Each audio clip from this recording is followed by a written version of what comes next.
कहो आसिया, क्या काम है?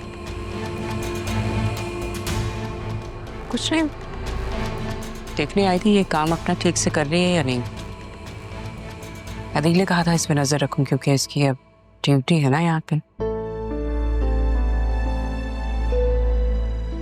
तुम्हें इस तरफ ज्यादा ध्यान लगाने की जरूरत नहीं है,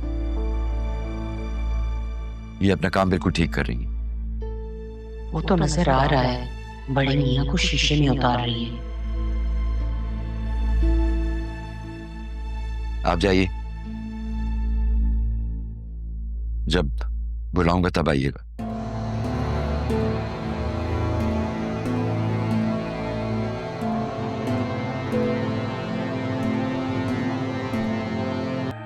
क्या बात है, कब से देख रहा हूं परेशान परेशान लग रही हो तुम। मेरी दादी बहुत अच्छी थी, उससे बहुत मोहब्बत करती थी। बहुत अफसोस हुआ मुझे उनका।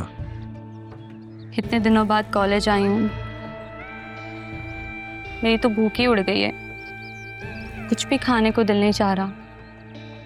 हाँ चलते हैं ना किसी रेस्टोरेंट। अरे नहीं नहीं, मुझे भूख नहीं है। दादी की सूरत मेरे दिमाग से निकल ही नहीं रही है। तो जाने वाले ने तो चले जाना है, मरने वाले के साथ मर थोड़ी सकते हैं। ऐसे तुम कुछ खाओगी नहीं, पियोगी नहीं तो बीमार हो जाओगी, तबीयत खराब हो जाएगी तुम्हारी। तुम बहुत अच्छे हो काशिफ।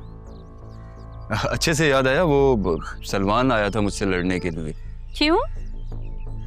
कह रहा था कि मैंने तुम्हें उसके बारे में सब सच क्यों बताया। क्यों भाई, उसे तो खुद मेरे पास आना चाहिए था। अगर वो खुद मुझे आके सच बताता ना तो मैं शायद उसे ऐसे ना छोड़ती। मैं चीज़ों के पीछे भागने वाली लड़की नहीं हूँ।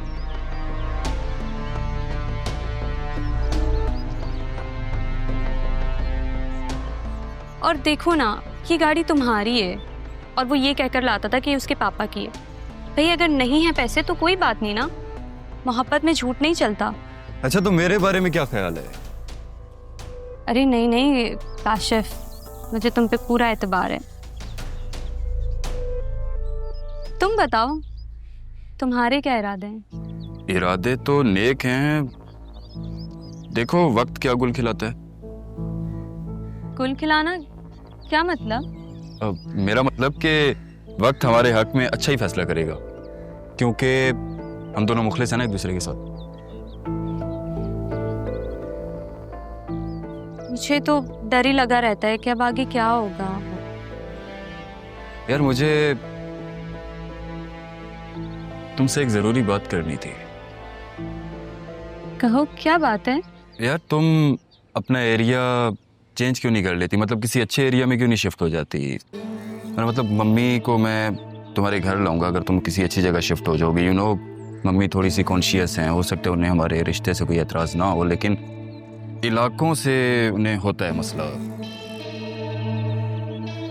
पहले दादी और अब अब्बा, पता नहीं उन पुराने घर से क्या इश्क है। पहले दादी नहीं मानती थी और अब अब्बू नहीं मान रहे। चलो वो भी मान जाएंगे एक दिन। वैसे भी तुम्हारे एरिया की इतनी डिमांड नहीं है, मतलब पुराने घर हैं वहाँ पे तो इतने कोई महंगे नहीं हैं। लेकिन मेरा एक दोस्त है, प्रॉपर्टी डीलर है, मैं उससे बात करूँगा। उसके पास हैं कुछ बिल्डर्स जो पुराने घरों को बड़े शौक से लेते हैं।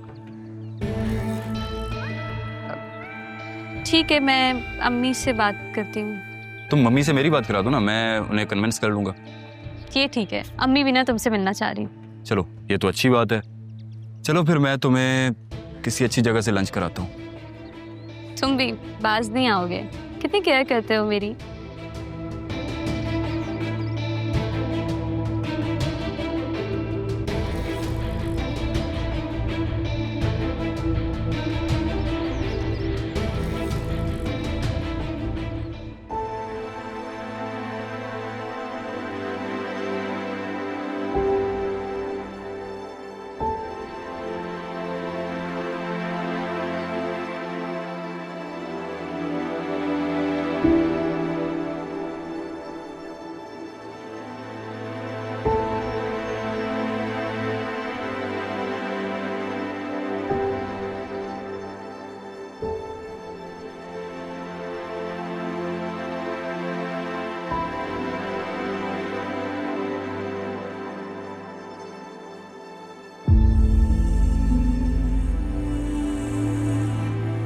अम्मा भी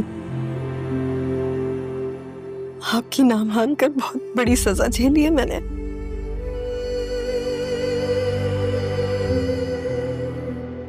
आपसे खुद को दूर किया और खुद से अपनी औलाद को। माफ कर दे मुझे, माफ कर दे मुझे।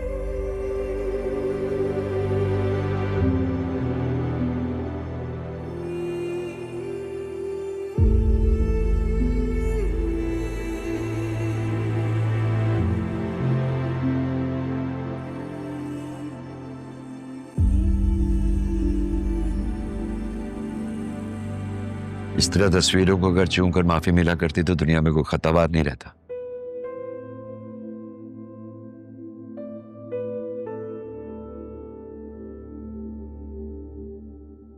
तुमसे मैंने कहा था कि जब तक ज़रियून यहां मौजूद है तुम खुद को ज़ैनब के पोर्शन तक महदूद रखो।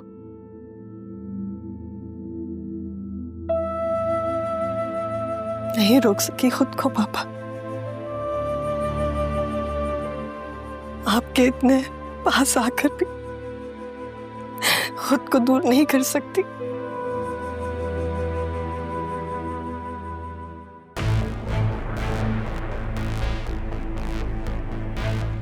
तुमसे जितना कहा है उतना कहो। आसिया, क्या काम है? कुछ नहीं, देखने आई थी ये काम अपना ठीक से कर रही है या नहीं। अदील ने कहा था इस पे नजर रखूं क्योंकि इसकी अब ड्यूटी है ना यहाँ पे। तुम्हें इस तरफ ज्यादा ध्यान लगाने की जरूरत नहीं है। ये अपना काम बिल्कुल ठीक कर रही है। वो तो नजर आ रहा है, बड़े मियाँ को शीशे में उतार रही है। आप जाइए, जब बुलाऊंगा तब आइएगा।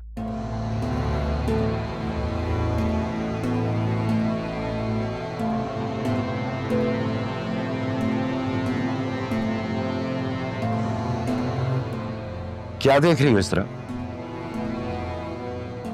कुछ नहीं।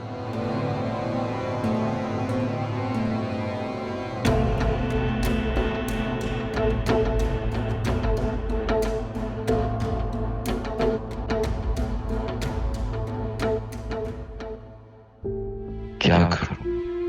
तुम ही बताओ। तुम्हें देखता हूं तो वो हज़ियत याद आ जाती है जो वो तुम्हें देकर गई। उसे देखता हूं तो दिल तड़प जाता है। क्या करूं मैं? कहां जाऊं?